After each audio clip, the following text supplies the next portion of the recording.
England के allrounder Moin Ali ने तमाम तर्ज की इंटरनेशनल क्रिकेट से रिटायरमेंट का ऐलान कर दिया। खेलों की वेबसाइट क्रिक इन्फो की रिपोर्ट के मुताबिक इंग्लिश ऑलराउंडर मोइन ने डेली मेल को इंटरव्यू देते हुए कहा कि मैं इस वक्त 37 साल का हूं और रवां माह ऑस्ट्रेलिया की सीरीज के लिए मुझे मुंतखब नहीं किया गया। उन्होंने कहा कि अब वक्त आ गया है कि नए आने वाले खिलाड़ियों को मौका मिले। मैं इंग्लैंड के लिए बहुत क्रिकेट खेल चुका हूँ, लिहाजा मुझे महसूस हुआ कि यही दुरुस्त वक्त है इंटरनेशनल क्रिकेट से रिटायरमेंट ले ली जाए। 2014 में इंटरनेशनल क्रिकेट में डेब्यू करने वाले मोइन अली ने बतौर ऑलराउंडर 68 टेस्ट, 138 वनडे और 92 टी20 इंटरनेशनल खेले। उन्होंने आखिरी बार टी20 वर्ल्ड कप 2024 के सेमीफाइनल में इंग्लैंड की नुमाइंदगी की थी। उन्होंने इंग्लैंड के लिए तमाम फॉर्मेट्स में 6,678 रन बनाए, जिसमें 8 सेंचुरियां, 28 निस्फ सेंचुरियां शामिल हैं, जबकि उन्होंने 366 विकेटें भी हासिल की थी। मोइन अली का कहना था कि मुझे इंग्लैंड की नुमाइंदगी करने पर फख्र है।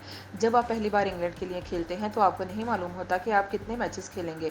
उन्होंने कहा कि इब्तदाई सालों के दौरान मैंने सिर्फ टेस्ट क्रिकेट खेली, लेकिन फिर जब एवन मॉर्गन ने व्हाइट बॉल की कप्तानी संभाली तो वो वक्त बहुत अच्छा था, लेकिन टेस्ट क्रिकेट ज्यादा बेहतर थी। उनका कहना था कि मैं अब भी इंग्लैंड की नुमाइंदगी कर सकता हूँ, लेकिन मैं ऐसा करूंगा नहीं। मुझे हकीकत पसंद बनना होगा और ये तस्लीम करना होगा कि मैं ज्यादा बेहतर नहीं हूँ और टीम को आगे बढ़ना होगा। मोइन अली ने कहा कि लोग अक्सर भूल जाते हैं कि आपने क्या किरदार अदा किया। बज़ाहिर 20 या 30 रन कम हो सकते हैं, लेकिन 20-30 रन ने मैचेस को तब्दील किया। जब तक मुझे लगा कि लोग मुझे खेलता हुआ देखना चाहते हैं, मैं खेलता रहा और खुश था। ख्याल रहे कि मोइन अली फ्रेंचाइज क्रिकेट खेलते रहेंगे और उन्होंने उम्मीद जाहिर की है कि वो मुस्तकबिल में कोचिंग की जिम्मेदारियां संभालेंगे। उन्होंने कहा कि वो थोड़ी बहुत फ्रेंचाइज क्रिकेट खेलना चाहते हैं, लेकिन बुनियादी तौर पर कोचिंग करना चाहते हैं और एक बेहतरीन कोच बनना चाहते हैं।